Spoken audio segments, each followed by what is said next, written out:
Kita semua kenal dengan yang namanya rokok, dan bagaimana semua orang berkata bahwa merokok merupakan aktivitas yang tidak sehat. Tapi sebenarnya bagaimana sih rokok mempengaruhi badan kita?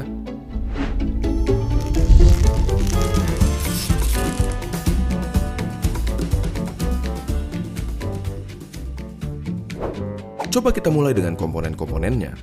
Pertama, nikotin, suatu zat yang bisa bikin kita kecanduan, si alasan utama kenapa semua orang tidak bisa berhenti merokok. Bahkan, dia adalah alasan kenapa mereka yang berniat berhenti merasa tidak nyaman dan akhirnya ditarik kembali.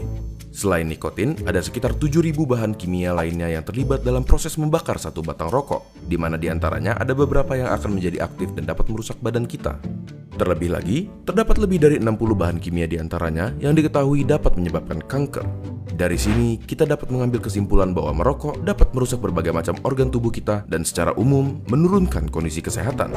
Komponen berikutnya adalah tar, suatu nama yang diberikan untuk partikel-partikel yang tergantung di dalam rokok. Partikel-partikel ini berisi zat-zat yang dapat menyebabkan kanker seperti karsinogen. Contohnya adalah metal seperti arsenik, kadmium, dan lain-lainnya. Tar itu lengket dan berwarna coklat. Dan apakah kalian pernah berpikir kenapa gigi dan kuku perokok menjadi kuning? Yap, itu adalah tar yang dapat juga mengotori paru-paru dan memberikannya penampilan yang sama. Zat yang berbahaya berikutnya adalah karbon monoksida, suatu gas yang dalam jumlah banyak dapat berakibat fatal karena menggantikan oksigen yang seharusnya tersirkulasi di darah. Gampangnya seperti ini.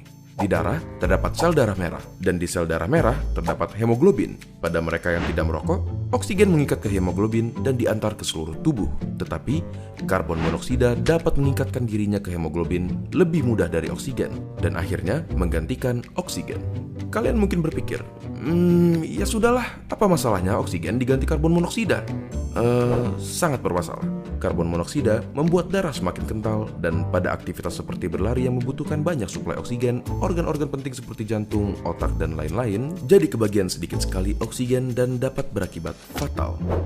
Selain itu, di dalam rokok terdapat sesuatu yang bernama hidrogen cyanida. Paru-paru kita biasanya mempunyai rambut-rambut kecil bernama silia yang membantu membuang zat-zat asing yang memasuki saluran pernafasan. Hidrogen cyanida menghalangi tubuh kita dalam melakukan proses tersebut dan membiarkan bahan-bahan kimia seperti hidrokarbon, nitrous oxide, organic acid, dan lain-lainnya yang ada di dalam rokok berkumpul di dalam paru-paru dan merusaknya. Tetapi, di balik kenyataan bahwa merokok merusak paru-paru, jantung, pembuluh darah, bahkan otak sampai dapat menyebabkan stroke, ada fakta menarik yang tidak semua orang tahu.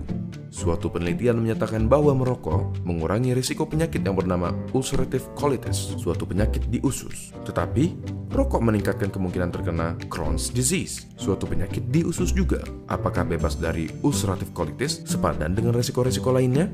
Coba tanyakan pendapat teman-teman kalian yang merokok ataupun bebas dari rokok dengan membagikan video ini ke mereka. Apakah kalian akan terus melanjutkan merokok atau berhenti? Apakah kalian akan mulai merokok atau tetap menjauhkan diri dari rokok? Tulis pendapat kalian di kolom komentar di bawah.